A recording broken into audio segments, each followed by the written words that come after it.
আসসালামু আলাইকুম বন্ধুরা, আপনারা এখন ঘুমাচ্ছেন।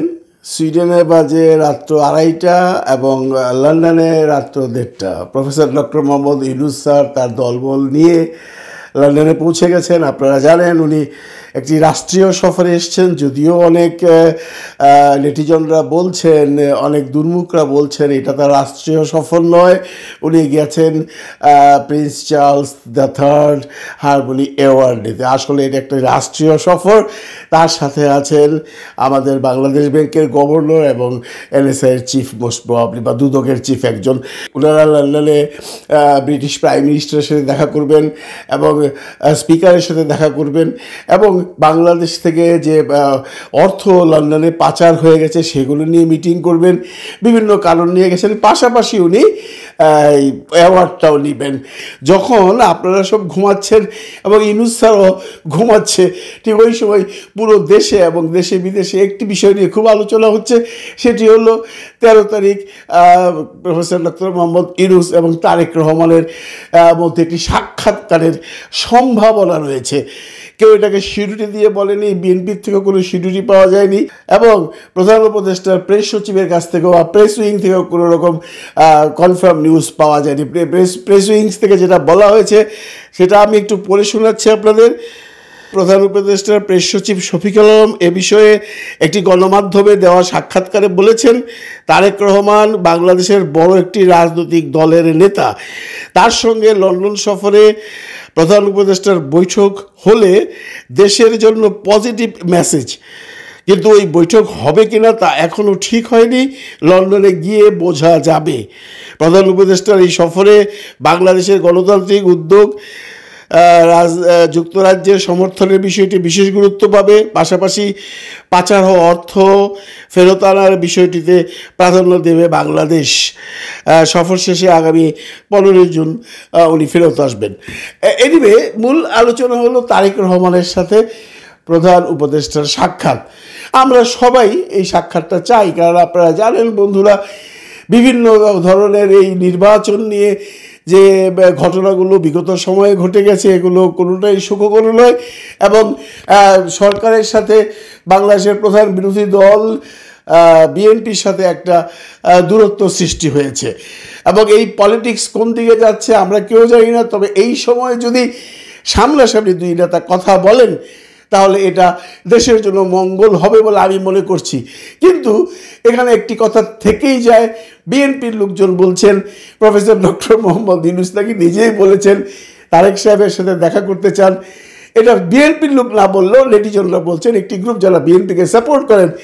আবার কেউ কেউ বলছেন না না না, প্রফেসর ডক্টর মোহাম্মদ ইউনূস কেন দেখা করতে যাবেন, তারেক রহমানই দেখা করতে চাচ্ছেন। এখন এই যে পণ্ডিত যারা আছেন, যারা কথা বলছেন, যে যার মতো বানিয়ে বলছেন, কিন্তু আমরা সেই সমস্ত প্রসঙ্গে না যেয়ে আমরা সবসময় পজিটিভ চিন্তা করতে চাই। কারণ নির্বাচন নিয়ে যে ঝামেলাটা শুরু হয়েছে এইটা সলভ কোনোভাবেই হচ্ছে না। বিএনপি এখনও বলছে ওনারা ডিসেম্বরে নির্বাচন চান। প্রধান উপদেষ্টা বলে দিয়েছেন এপ্রিলে নির্বাচন হবে। তাহলে কি এই যে বৈঠকটা হবে, এই বৈঠক থেকে কি রেজাল্ট আসতে পারে?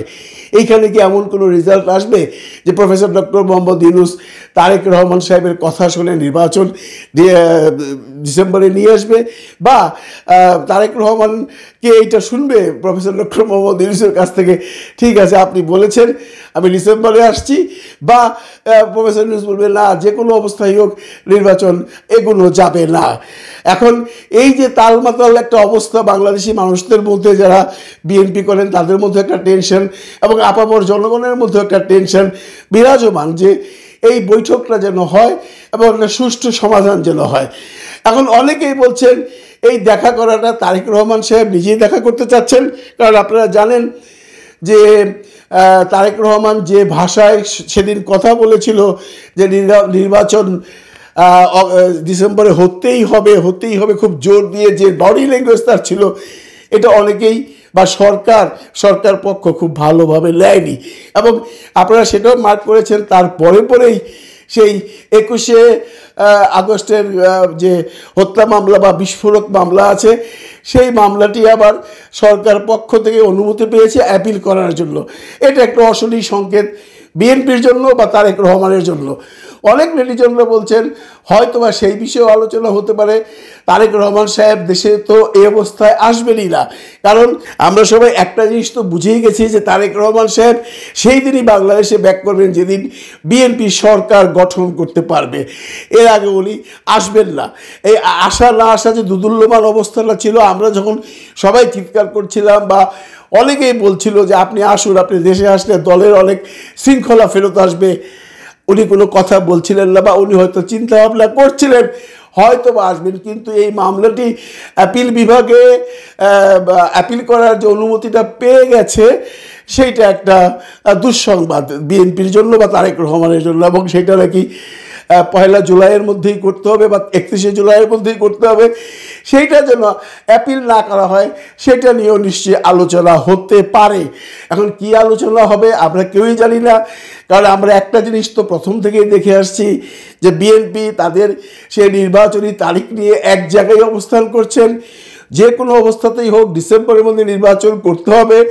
লাস্ট যখন বলেছেন আমাদের প্রফেসর ডক্টর মোহাম্মদ ইউনূস, তখন সালাউদ্দিন সাহেব পরিষ্কার বলে দিয়েছেন, যদিও তারেক রহমান সাহেবের কোনো বয়ান আমরা শুনিনি, যে কোনো অবস্থায় নির্বাচন ডিসেম্বরেই হতে হবে। এদিকে সরকার তারপরে কোনো কথা বলেন নাই, সরকার ডিসেম্বরে নির্বাচন দেবে এমন কোনো চিন্তাভাবনাও করেননি, এমন কোনো ঘোষণা উনি দেননি। তাহলে কেন দেখা করছেন তারেক রহমান সাহেব? এর জন্য নেটিজনরা বলছেন তারেক রহমান সাহেবের সেই মামলা হোক বা দেশের বর্তমান সার্বিক পরিস্থিতি হোক বা ইলেকশন নিয়ে হোক, যে কোনো বিষয় নিয়ে হোক, একটা দীর্ঘ আলোচনা যদি প্রধান উপদেষ্টার সাথে তারেক রহমান সাহেবের হয়, তাহলে আমার মনে হয় একটা কনক্লুশনে আসতে পারে। তবে আমরা তো জানি প্রফেসর ডক্টর মোহাম্মদ ইউনূস কোন টাইপের মানুষ। উনি সব শুনবেন, উনি মৃদু হাসবেন, উনি কোনো কথা বলবেন না, উনি শুধু অবজারভেশনে থাকবেন বিএনপির পরবর্তী পদক্ষেপ কী। আমরা একটা জিনিস স্পষ্টত দেখতে পাচ্ছি, বিএনপি যদি এখন আন্দোলনে যেতে চায় এই ঈদের পর, তাহলে রাজনীতির পুরো পরিস্থিতি ঘুরে যাবে। একদিকে বিএনপিকে প্রতিহত করবার জন্য জামায়াতে ইসলাম, হেফাজতে ইসলাম, ইসলামী আন্দোলন, চরমনে, পীর সাহেবের দল সবাই মাঠে নামবে, সাথে থাকবে এনসিপি এবং ছাত্র সমাজ। এই যে দুই দলের মুখোমুখি হয়ে একটা দুর্বিষহ অবস্থায় বাংলাদেশ পড়ুক, এটা আমরা কেউই চাই না। আমরা চাই যে কোনো অবস্থায় হোক প্রফেসর ডক্টর মোহাম্মদ ইউনূসের সাথে তারেক রহমান সাহেব দেখা করার পর যেন একটি শান্তি চুক্তি হয়। আমি যেটা বলতে চাই যে দুজনই উইন টু উইন সিচুয়েশন নিয়ে একটা এমন জায়গায় আসুক যাতে আমরা ওই যে ভয়টা পাচ্ছি ঈদের পর বিএনপি যদি না মানে, কোনো অবস্থাতে যদি তারা প্রমাণ করতে চায় যে আমরা শক্তি প্রদর্শন করে আমরা ডিসেম্বরে নির্বাচন আনবো, তাহলে তাদেরকে প্রতিহত করবার জন্য বাংলাদেশের জনগণ আছে। কাজেই সেই পরিস্থিতিটা যেন না হয়, এই জন্যই বাংলাদেশের ম্যাক্সিমাম মানুষ বা সুধী সমাজ, গুণীজনরা বলছেন আমরা চাই তারেক রহমান সাহেবের সাথে ইউনূস স্যারের একটা মিটিং হোক। যদিও এই মিটিংটা 13 তারিখের কথা বলা হয়েছে, কিন্তু না হওয়া পর্যন্ত কোনো বিশ্বাস নেই, কারণ সরকারিভাবে এখনও কোনো অ্যানাউন্সমেন্ট আসেনি। বিএনপির থেকে এসছে কিনা আমি জানি না, কেউ কেউ বলছে বিএনপির থেকে বলা হয়ে গেছে, টাইমও দেওয়া হয়ে গেছে। যেটাই হোক, আমরা চাই তারেক রহমান সাহেব এবং ইউনূস স্যার দেখা করে এক জায়গায় বসে কিছু কথা বলুক। আমি একটা জিনিস বিশ্বাস করি, আলোচনায় অনেক সমস্যার সমাধান হয়। কাজে আমাদের এখন 13 তারিখ অবধি বসে থাকতে হবে। যদি তাদের মধ্যে দেখা হয়, তাহলে আমার মনে হয় একটা সুরাহা হবে।